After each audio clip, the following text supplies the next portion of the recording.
Sending money internationally shouldn't be a pain, and in this video, I'll be sharing with you step by step how you can transfer money using the MoneyGram mobile app or online. Whether you're using the mobile app or online, the steps are pretty much same, so you don't have to worry. And I'll try to make the process clear as possible. Whether you're not tech savvy, you'll be able to send money online. So to get started, go ahead and download the MoneyGram app from the Play Store or the App Store. So mine has already been downloaded, so I'm just gonna hit open here.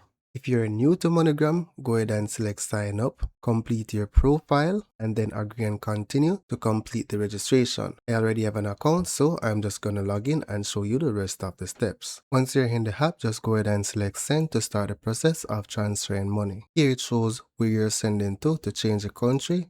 Select the drop down and then choose a country that you want to transfer money to. Then here, specify the amount that you want to transfer. Then in this section, it will show how much the recipient will receive. Then you can choose your payment method from the drop down. You can pay with a debit card, credit card, or a cash location. Note the different payment fees are below each option. So here I'm going to select debit card.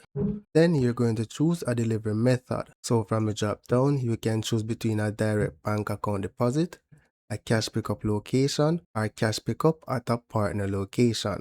So select what best applies. So in most select what best applies. For this example, I'll be using a cash pickup.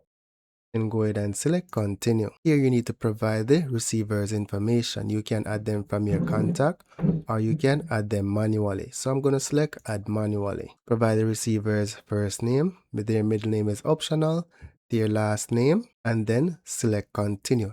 Ensure this information matches the ID that they'll be using to collect the money.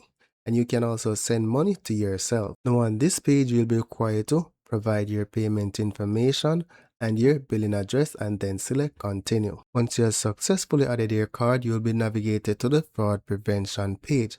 Then go ahead and select continue. Review your transaction and then go ahead and hit submit, and voila, your money is off. Now I don't want to send any money at this point in time, but I just wanted to share with you how to achieve this. So that's it for now, guys. Don't forget to leave a like or comment on this video.